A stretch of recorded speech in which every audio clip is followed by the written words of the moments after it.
Socialist और secular शब्दों पे जो है हमारे देश में बहुत बड़ी जंग छिड़ी हुई है। और ये जो डिबेट है, ये मुद्दा है, आपने देखा होगा कि नंगा नाच पूरे जो है टीवी मीडिया में जो है फैल के रखा हुआ है, जहां पे एक नेता इधर से आता है, वो अपना आर्गुमेंट रखता है, दूसरा उधर से आता है। कुछ तो ऐसे त्रिवेदी द्विवेदी हमने कुछ सुने हैं, तो वो जो है इसे आर्गुमेंट मतलब रखते हैं, मतलब सवाल कुछ पूछा जाएगा, जवाब कुछ देना है, मतलब कोई अगर बोले तो उसको जो है इतना धमका करके जो है उसको चुप करा दिया जाएगा। लेकिन कोई बात नहीं, हमारे पास जो है मोबाइल है और हम अपने मोबाइल का सदुपयोग करते हैं। और दोस्तों, अगर आप यूपीएससी स्टूडेंट हैं या पॉलिटिकल साइंस इंटरनेशनल रिलेशंस के स्टूडेंट हैं, इस चैनल को सब्सक्राइब कर लीजिए। चलिए इस डिबेट में हम भी जो है भाग लेते हैं। और आज दोस्तों हम किस पार्टी किस पक्ष में क्या हटाना चाहिए, नहीं हटाना चाहिए, कौन सी पार्टी ठीक है, कौन सी पार्टी गलत है, इस सबसे हमें घंटा फर्क नहीं पड़ता है। ये डिबेट जो है आप कर लीजिएगा घर में बैठ करके, ठीक है, और आप सोच समझ के जो है कमेंट में बता दीजिएगा बिना किसी बायसनेस के। तो चलिए इस वीडियो को स्टार्ट कर लेते हैं।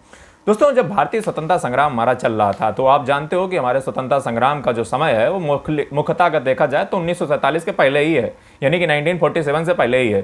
तो उस समय अगर देखा जाए तो हमारे देश पे सबसे ज़्यादा जो प्रभाव किन्हीं पूरे हमारे देश पे क्या बल्कि अगर पूरी दुनिया में देखोगे तो प्रभाव जो है सबसे ज़्यादा अगर किसी का रहा है तो उसी का रहा है जिसने हमें कॉलोनी बनाया है। कॉलोनी किसने बनाया था? तो दोस्तों कॉलोनी हमें बनाया था ब्रिटेन ने, ठीक है। और दूसरी चीज़ अगर देखा जाए तो उस समय हमारे देश के जो नेता थे, चाहे आप भगत सिंह की बात कर लो, चाहे आप जो है डॉक्टर बी.आर. अम्बेडकर की बात कर लो, चाहे आप टोटल रिवोल्यूशन करने वाले जेपी यानी कि जयप्रकाश नारायण की बात कर लो, चाहे आप डॉक्टर राम मनोहर लोहिया जो समाजवाद के काफ़ी जो है समर्थक रहे, चाहे आप जो है किसी भी व्यक्ति की बात कर लो, ये सभी, पंडित नेहरू की बात कर लो, ये सभी नेता जो है, इवन गांधी जी भी अगर देखा जाए तो ये सभी नेता अगर देखा जाए तो सभी जो है समाजवाद से काफ़ी प्रेरित हैं। आप सुभाष चंद्र बोस की भी बात कर लीजिए, वो तो हिटलर से मिलने चले गए थे, ठीक है। तो ये सभी नेता जो है समाजवाद से काफ़ी प्रेरित हैं और सोशलिस्ट विचारधारा इनकी अंदर देखने को मिलती है, क्योंकि ऐसा माना जाता है, जैसे लास्की ने भी कहा है कि every thinker is the child of his times, यानी कि हर व्यक्ति जो है, हर विचारक जो है अपने समय का जो है चाइल्ड होता है। मतलब वो समझता है कि जिस समय में मैं ही हूँ तो वही समय सही है। इसी प्रकार से जो हमारे देश के जो नेता थे, जैसे डॉक्टर मतलब जैसे आप अम्बेडकर जी का ले लो तो उनके ऊपर भी काफ़ी जो प्रभाव है वो कार्ल मार्क्स का रहा है। उन्होंने कार्ल मार्क्स को उठा करके कहाँ पे लगा दिया? उन्होंने लगा दिया जातिवाद में, ठीक है। जिस प्रकार से कार्ल मार्क्स जो है घोर विरोधी था जो कैपिटलिस्ट लोगों का, यानी कि जो पूंजीपति लोग हैं, और सर्वहारा का वो सम्मान करता था, यानी कि जो है जो प्रोलेटारिएट थे उनका जो है सम्मान करता था, उनके हक की बात करता था। वही कॉन्सेप्ट को उठा करके जो हमारे डॉक्टर बी.आर. अम्बेडकर हैं, उसी कॉन्सेप्ट को उन्होंने कट कॉपी पेस्ट किया है, ठीक है।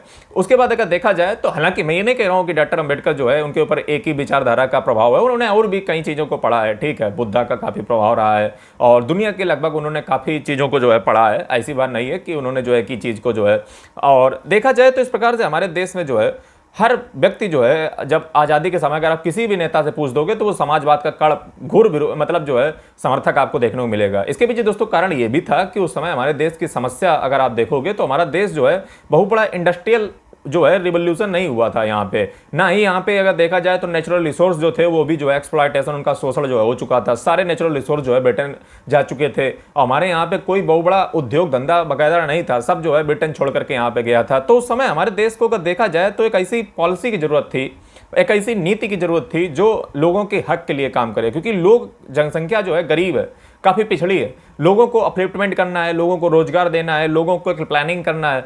तो यूएसएसआर का मॉडल जो है हमने उठाया, क्योंकि यूएसएसआर जो है काफ़ी उस समय चर्चा में था। आप चाहें दुनिया में बहुत सारे नेता जो है अगर देखा जाए तो उनके ऊपर भी सोशलिस्ट का प्रभाव रहा है। चाहे आप जो है मिखाइल, अगर स्टालिन की बात कर लो, चाहे आप लेनिन की बात कर लो, चाहे आप कार्ल मार्क्स की बात कर लो, चाहे आप ये सी जिनपिंग की बात कर लो, चाहे आप माओ जेडोंग की बात कर लो, ये सभी जो नेता हैं, ये सबके ऊपर जो है लगभग अगर देखा जाए तो समाजवाद का प्रभाव रहा है। समाजवाद से ऐसा दुनिया का शायद ही कोई देश जो है वो छूटा हो। मैं आपको बता दूं, समाजवाद एक बहुत बड़ा कॉन्सेप्ट है। अगर दोस्तों मैं सिर्फ सोशलिस्ट पे बोलने आ जाऊं, समाजवाद पे, तो कम से कम नहीं तो 8 से 10 घंटे बोल जाऊंगा सिर्फ समाजवाद पे। अब आप समझिए कि समाजवाद वो कैप है, मजाक में कहा जाता है, वो हैट है, वो टोपी है जिसको किसी ने ऐसा शायद ही हो जिसने जो है उसको पहना ना हो। और आज समाजवाद की कोई एक डिफाइंड परिभाषा भी नहीं है, क्योंकि ये टोपी सभी ने पहनी हुई रखी है, ठीक है। बहुत समाजवाद के जो है बहुत ही मतलब जो है इसके टाइप्स होते हैं, ठीक है। Socialist is a broad concept, जिसको जो है मतलब ऐसी टोपी है, मजाक में कहा जाता है, जिसको सबने पहन रखा है। ताकि समाजवाद की कॉन्सेप्ट आया कहां से? तो दोस्तों अगर आपको पता होना चाहिए तो हमारी दुनिया में जो है इंडस्ट्रियल रिवॉल्यूशन जब हुआ, औद्योगिक क्रांति हुई, तो पूरी दुनिया में जो है अगर देखा जाए तो जो वर्कर्स का यानी कि जो लेबर का एक्सप्लॉयटेशन हो रहा था, जो वर्कर के साथ जो है नाइंसाफी करना, उनको कम वेजेस देना, टेक्नोलॉजी को अडॉप्शन करना, वेजर्स वर्कर्स के साथ जो है मोल भाव ज्यादा कर करके जो है उनको लूटना, उनको उतने पैसे देना जितने से उनका काम धंधा चल पाए, ये सारे विचार जो है, ये सारा व्यक्ति जो है एक व्यक्ति देख रहा था जिसका नाम था कार्ल मार्क्स। और कार्ल मार्क्स के विचार अगर देखा जाए तो आज पूरी मतलब एक ऐसा साइंटिस्ट था, ये अपने आप को साइंटिस्ट बोलता था, लेकिन और एक ऐसा गॉड है जो दुनिया में फेल हो गया, वो था कार्ल मार्क्स। कार्ल मार्क्स के विचार दोस्तों अगर आपने नहीं पढ़े तो इसमें मैंने लेक्चर दे रखा है।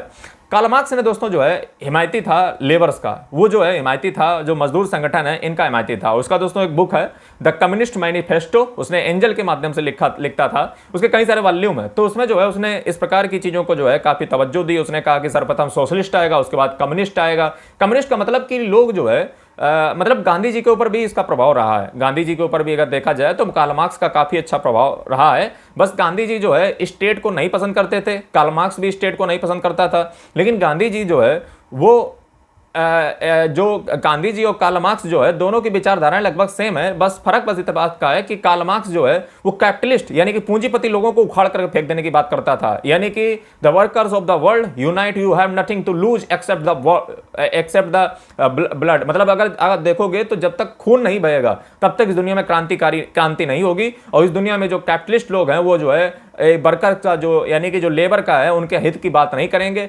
गांधी जी भी कुछ इसी फिलॉसफी रखते थे, लेकिन गांधी जी जो है वायलेंस के घोर विरोधी थे। यानी कि अगर देखा जाए तो गांधी जी कभी भी जो है ये नहीं चाहते थे कि जो है एक राज्य हो, ठीक है, और वो कभी नहीं चाहते थे कि वायलेंस इस प्रकार से हो कि कैपिटलिस्ट मतलब जो है काम ना कर पाए। गांधी जी का कॉन्सेप्ट थोड़ा सा अलग था। वो दरअसल जो है वो चाहते थे कि कैपिटलिस्ट हो मतलब पूंजीपति लोग हों, लेकिन वो ट्रस्टीशिप पे काम करें। ट्रस्टीशिप का मतलब कि प्रोग्रेसिव टैक्सेशन के माध्यम से। प्रोग्रेसिव टैक्सेशन यही कॉन्सेप्ट आजादी के समय हमारे पंडित जवाहरलाल नेहरू जी ने भी जो है अपनाया। Progressive taxation, progressive taxation is a type of socialism. ये भी दोस्तों एक समाजवाद का ही प्रकार है, जिसमें जो है हम क्या करते हैं कि अमीरों से टैक्स लेते हैं, उसके बाद जो है उसको डिस्ट्रीब्यूट कर देते हैं, जो गरीब लोग होते हैं उनमें जो है बांटने का प्रभाव काम करते हैं, जिससे जो इनइक्वलिटी है समाज में, जो असमानता है वो कटने का काम करती है। यही दोस्तों सोशलिज्म का कॉन्सेप्ट भी है, ये भी एक प्रकार का सोशलिज्म ही है। लेकिन मान लीजिए जो है सारी चीजें हम कर रहे हैं, लेकिन गांधी जी जो है ट्रस्टीशिप का, वो कैपिटलिस्ट की बात करते हैं, लेकिन कार्ल मार्क्स कैपिटलिस्ट के घोर विरोधी था। मतलब कैपिटलिस्ट को जो है मार कूटने की बात करता था, वर्कर जो है सब उन्हीं के हाथों में देना। लेकिन सवाल ये आ जाता है कि गांधी जी भी स्टेट नहीं चाहते हैं, कार्ल मार्क्स भी स्टेट नहीं चाहता है, राज्य नहीं चाहते हैं, तो फिर ये देश चलेगा कैसे? तो दोस्तों उनका मानना ऐसा था कि कोऑपरेटिव टाइप के मतलब जो है सेल्फ हेल्प ग्रुप बने, मतलब पंचायत लेवल पे, ग्राम लेवल पे जो है अपने मामले खुद से सुलझाए जाएं। इस प्रकार का उनका एक राज्य, राम राज्य का जो है एक कल्पना था, यूटोपिया टाइप का था गांधी जी का। ऐसा आप मान सकते हो, ठीक है, ऐसा जो है उनका मानना था। तो दोस्तों समाजवाद आपने समझा कि समाजवाद अगर देखा जाए तो इकोनॉमिक इनइक्वालिटी को जो है खत्म करने की बात करना है, यानी कि आर्थिक असमानता को हमारे देश में मिटाने का काम करता है। साथ ही में लोगों के वेलफेयर के लिए काम करता है, यानी कल्याण के भी काम करता है। साथ ही में जो चलिए एक एक करके पहले बात कर लेते हैं। इकोनॉमिक इनइक्वालिटी को कम करने की बात करता है समाजवाद, यानी कि जो समाज में असमानता है उसको कम किया जाए। अब असमानता समाज में कम कैसे होगी? तो असमानता कम करने के कारण कैसे कम होगी? तो पंडित जवाहरलाल नेहरू अगर देखा जाए तो ट्रस्टीशिप गांधी जी से इंस्पायर्ड थे, और उन्होंने जो है प्रोग्रेसिव टैक्सेशन किया, यानी कैपिटलिस्ट के ऊपर टैक्स लगाओ और जो है उसको डिस्ट्रीब्यूट करो गरीबों में, और इससे जो है जो समाज में असमानता है वो धीरे धीरे समाप्त होती चली जाएगी। फिर दूसरी चीज वेलफेयर की बात कर लो, तो अगर देखा जाए तो प्रोग्रेसिव टैक्सेशन की कांसेप्ट तो आज तक ये हमारे देश में अप्लाई हो रहा है। मोदी जी भी अप्लाई किए, चाहे कांग्रेस की सरकार हो, कोई भी सरकार हो, सबका प्रोग्रेसिव टैक्सेशन लगा रहे हैं, यानी कि सब समाजवाद के प्रवर्तक हैं।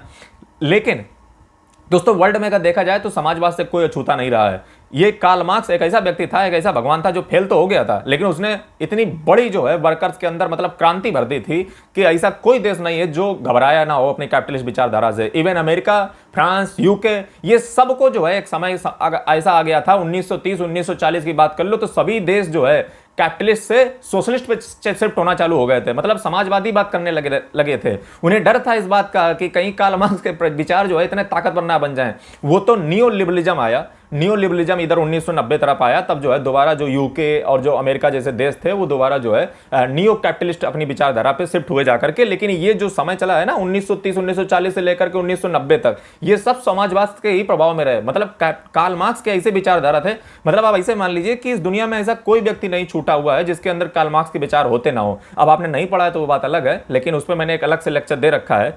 तो एक चीज आपने समझी कि इकोनॉमिक इनइक्वालिटी की अगर बात की जाए, यानी कि आर्थिक असमानता की बात की जाए, तो वो सभी ने लगभग दूर करने का प्रयास किया। चाहे आप नेहरू से उठा करके आज तक उठा के देख लो, मोदी जी का बात कर लो, सभी ने जो है आर्थिक असमानता को कम करने का काम किया है। वहीं पे वेलफेयर की बात कर लो, कल्याण की बात कर लो, तो कल्याण का काम किसने नहीं किया, अब हमें बता दो।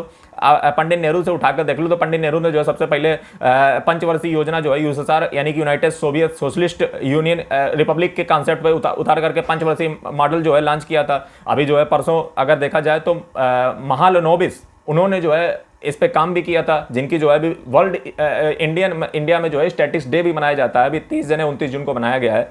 तो ये पंचवर्षीय योजना जो है अगर ला रहे हो तो पंचवर्षीय योजना क्या आज खत्म हो गई? नहीं खत्म हुई। आज नीति आयोग आ चुका है 2016 अगर 2016 से अगर देखा जाए, नहीं 2015 से शायद देखा जाए तो नीति आयोग आज हमारे देश में आ चुका है, जो कि स्टैचुरी नहीं है ना ही जो है कॉन्स्टिट्यूशनल है। और देखा जाए तो एक रिजोल्यूशन के थ्रू जो है नीति आयोग आ चुका है। क्या आज हमारे देश में नीति आयोग मतलब वेलफेयर का काम नहीं होता है? आज भी हमारे देश में देखा जाए तो कोऑपरेटिव फेडरलिज्म, कॉम्पिटिटिव फेडरलिज्म और असिमेट्रिकल फेडरलिज्म, सिमेट्रिकल फेडरलिज्म, इस प्रकार से आज हमारे देश में भी जो है वेलफेयर का काम हर स्टेट कर रहा है। हर स्टेट जो है लोगों के कल्याण के लिए काम कर रहा है। इवन मोदी जी का खुद बात कर लो तो जो है आप राशन बांट रहे हो, 80 करोड़ हमारे देश में, अगर 80 करोड़ है शायद, हाँ 80 करोड़ लगभग लोग जो है राशन कार्ड का बेनिफिट ले रहे हैं। आयुष्मान भारत योजना देख लो, जिसमें जो है आप चाहे जो है पीएम किसान सम्मान निधि देख लो, चाहे जो है आप फर्टिलाइजर, चाहे आप डीएपी यूरिया, मतलब डीएपी में जो सब्सिडी आपको उतना सरकार जो है देती है। उसके बाद जो है आपको डिफरेंट टाइप्स की सब्सिडी डिफरेंट टाइप्स की चीज़ों पर दी जाती है। सोलर पे देख लो सब्सिडी आपको दी जा रही है।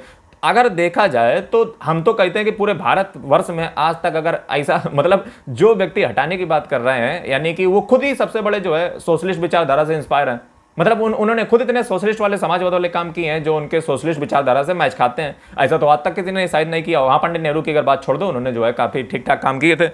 फिर रीडिस्ट्रीब्यूशन ऑफ रिसोर्सेज, यानी कि जो है हम क्या करेंगे कि जो अमीर हैं उनसे रिसोर्सेज को मतलब उनसे खींचेंगे नहीं, मतलब उनसे जो है कोशिश करेंगे कि उनसे ले करके जो है इसको डिस्ट्रीब्यूशन गरीबों के बीच में किया जाए। जैसे सीलिंग एक्ट लाया गया, ठीक है, जिससे जो है जमीनों को जो है लिमिट कर दिया गया। भूदान आंदोलन हुआ, उसके बाद अगर देखा जाए तो स्टेट के ऊपर जिम्मेदारी छोड़ दी गई कि आप अपने हिसाब से जो है इसको मैनेज कर लीजिए। हमारे देश में नेशनलाइजेशन हुआ, यानी कि बैंकों का राष्ट्रीयकरण हुआ इंदिरा गांधी सरकार में। अगर देखा जाए हमने तो शुरुआत के समय से ही सोशलिस्ट विचारधारा करने स्टार्ट कर दी थी, लेकिन उसका भुक्तभोगी इतना बुरा बन गए कि 1991 में जो है भारत के फॉरेक्स रिजर्व जो है 14 दिन का ही बस स्टॉक बचा हुआ था। उसके बाद से अगर देखा जाए जब से हमारे यहाँ पे एलपीजी रिफॉर्म हुए, यानी कि सोशलिस्ट विचारधारा से हम थोड़ा सा साइड हुए और मिक्स इकोनॉमी पे शिफ्ट हुए, तब से अगर देखा जाए तो हमारे देश में मिक्स इकोनॉमी हम तो बहुत पहले से थे, लेकिन सोशलिस्ट पे झुकाव कुछ ज्यादा था। मतलब ये मैं कहना चाह रहा हूं। तो 1991 अगर देखा जाए तो 1991 से जो है जब से एलपीजी रिफॉर्म हुआ, liberalisation, privatisation, globalisation, finance minister Manmohan Singh ji के द्वारा, तब से जो है हमारे देश में जो जीडीपी है वो लगभग अगर देखा जाए तो 6% के लगभग ऊपर ही रहती है। तो ये अगर देखा जाए तो सोशलिस्ट का जो टैग हटाने से या सोशलिस्ट विचारधारा से हटने से फायदा तो हमारे देश को हुआ है, सीधी सी बात है। लेकिन आज हमारे देश में प्राइवेट और पब्लिक दोनों लोग जो है एग्जिस्ट करते हैं, बड़ू बढ़िया से जो है कंपटीशन रहता है, सारी चीजें रहती हैं। तो आज हमारे देश में सोशलिस्ट की जरूरत नहीं है, ऐसा कह सकते हो, ठीक है।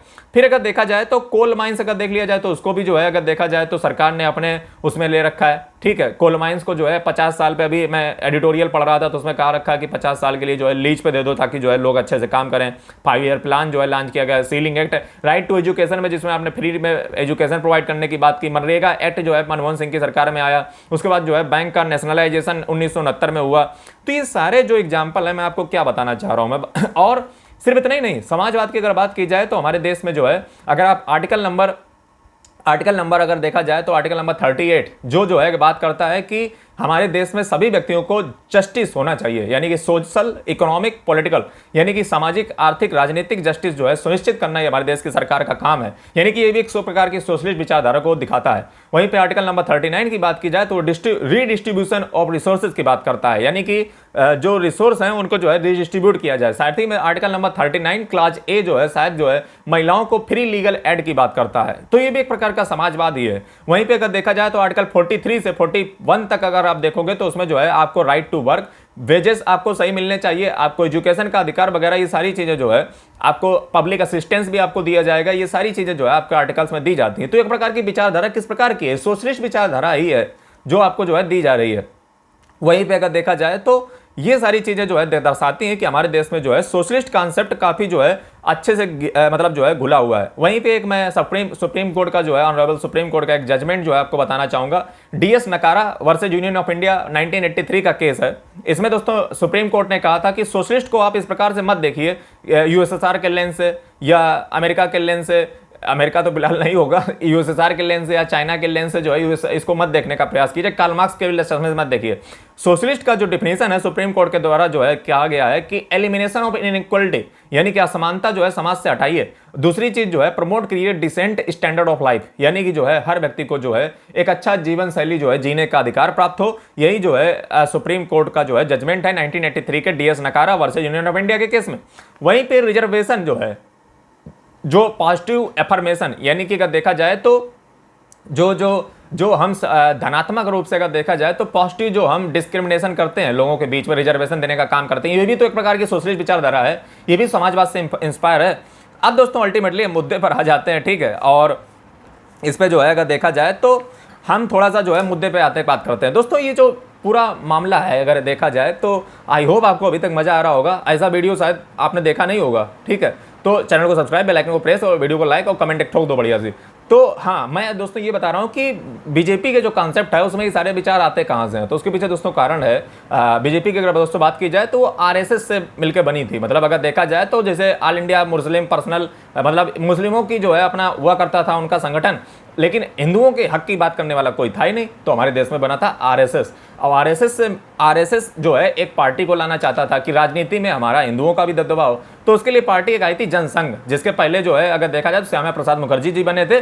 बाद में वही जनसंघ जो है 1980 तरफ जो है शायद बीजेपी यानी कि भारतीय जनता पार्टी में जो है तब्दील हो गई, और उसके बाद अगर देखा जाए तो आज वो बीजेपी चल रही है।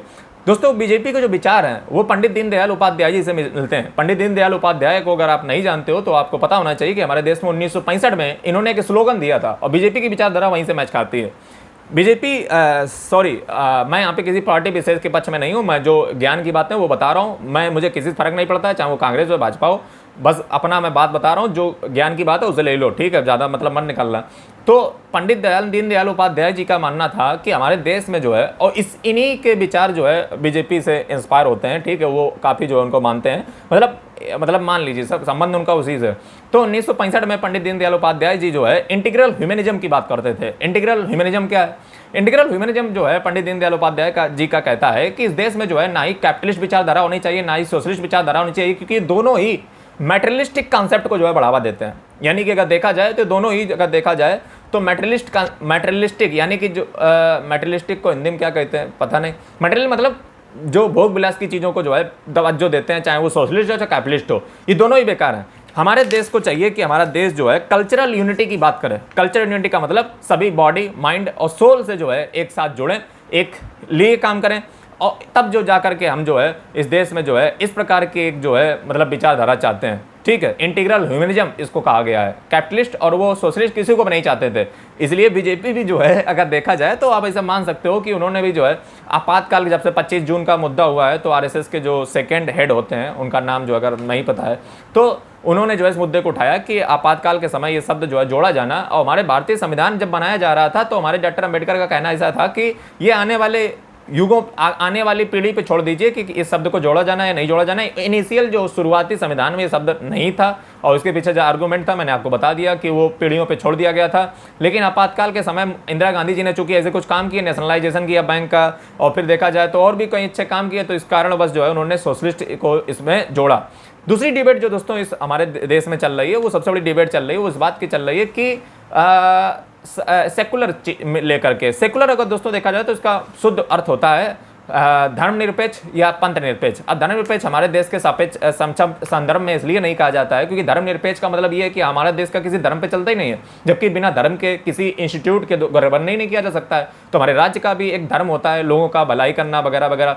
तो धर्म निरपेक्ष कहना सही नहीं है, पंथ निरपेक्ष लोग मानते हैं। मतलब जो है पंथ से मतलब धर्म से उठकर मतलब देखा जाए तो पंथ के लेवल पे, मतलब जैसे बनिया, ये सब मतलब अगर देखा जाए तो, या दुनिया की जाति मतलब इनको सब हटा दो, धर्म अलग कॉन्सेप्ट है और जाति और ये जो मतलब ये सब अलग कॉन्सेप्ट है।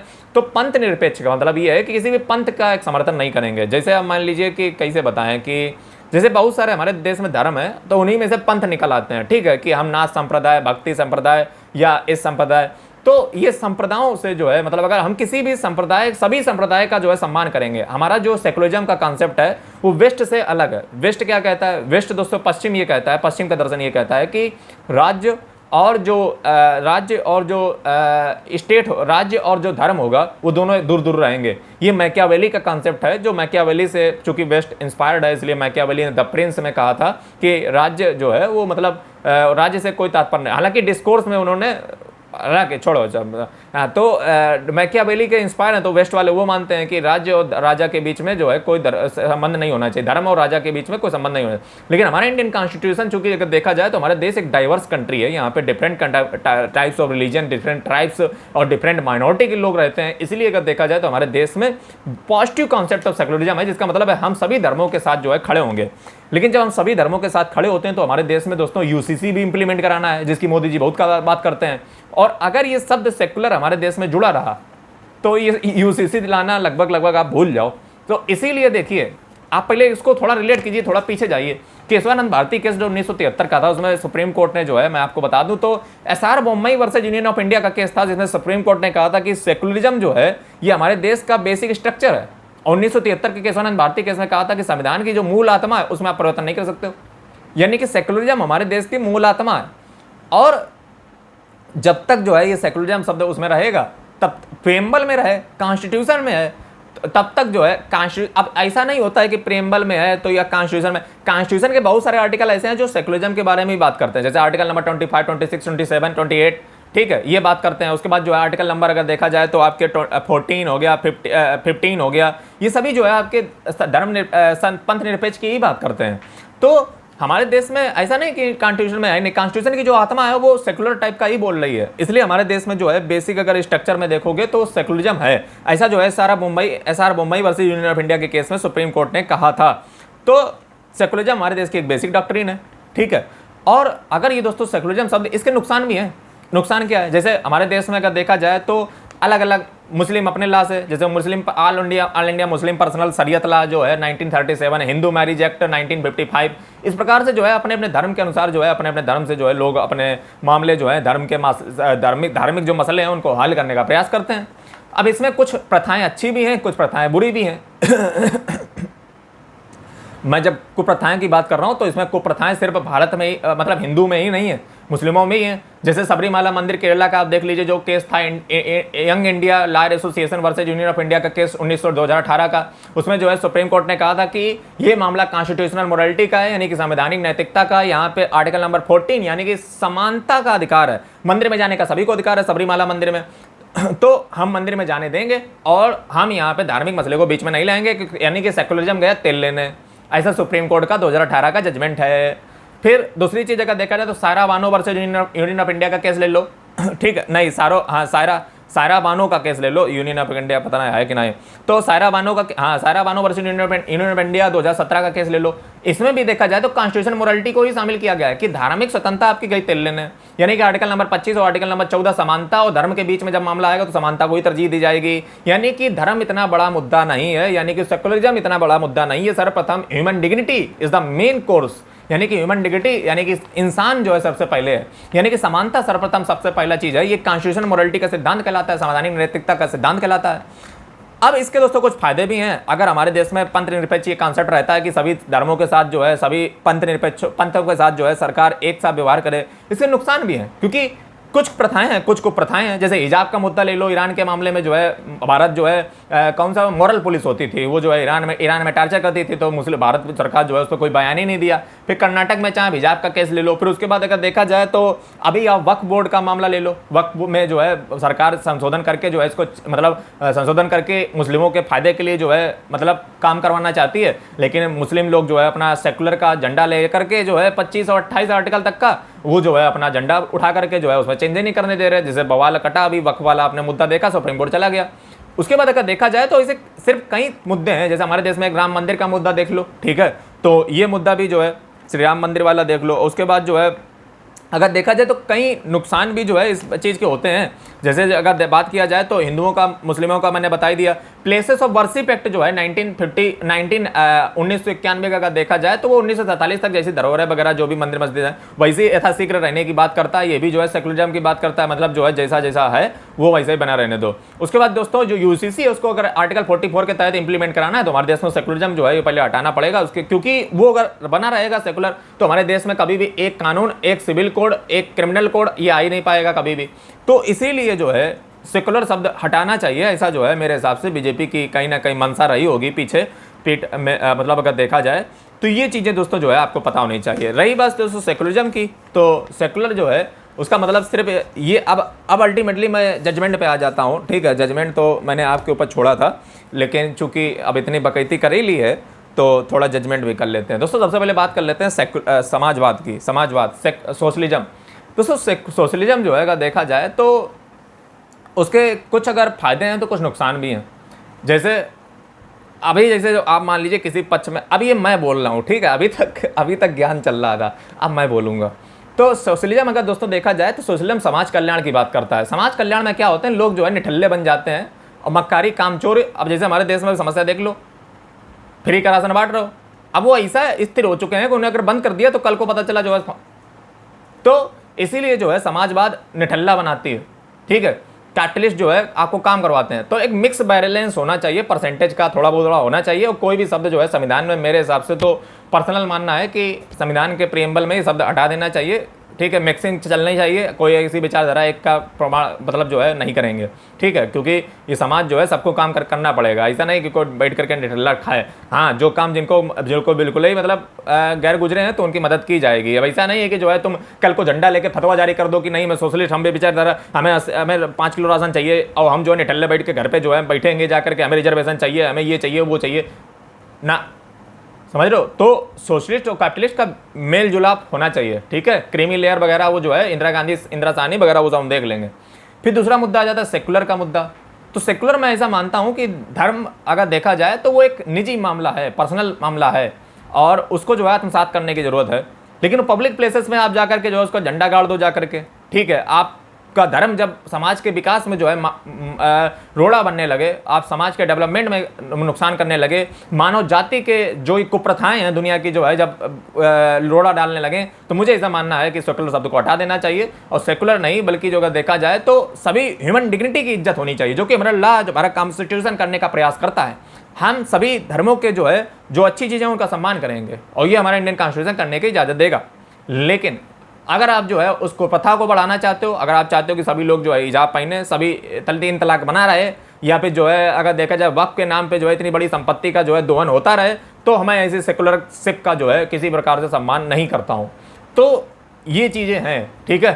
तो ऐसा मेरा मानना है। तो फिलहाल जो है देखते हैं अब ये दोस्तों जो है आपका क्या मानना है, आप हमें कमेंट करके बताइए। और फिलहाल ये मुद्दा जो है मैंने जो आधे घंटे में समेट दिया है, सल्टा दिया है जिसको कहा जाए, ये इतना साधारण मुद्दा है नहीं, ठीक है। इस पर मेरे पास थोड़ा सा इंफ्रास्ट्रक्चर की कमी है। अदरवाइज़ जो है ये ऐसा मुद्दा है जिस पर कम से कम नहीं तो ये सोशलिस्ट एक ऐसा मुद्दा है जिस पर 9 से 10 घंटे बोले जा सकता है, और सेकुलर दोस्तों ऐसा मुद्दा है जिस पर अगर कम से कम 3 से 4 घंटे तो कम से कम बोला जा सकता है। तो ये इतनी आसानी से जो है आपने जो समझ लिया है चीज़ें। अगर वीडियो अच्छा लगा तो वीडियो को लाइक कर दें, चैनल को सब्सक्राइब कर दें, बेल आइकन को प्रेस कर दें। अगर आप दोस्तों यूपीएससी स्टूडेंट हैं या पॉलिटिकल साइंस इंटरनेशनल रिलेशंस के स्टूडेंट हैं तो चैनल को सब्सक्राइब करके बेल आइकन को प्रेस करना ना भूलें। जल्दी मिलते हैं साथ, जय हिंद, वंदे मातरम।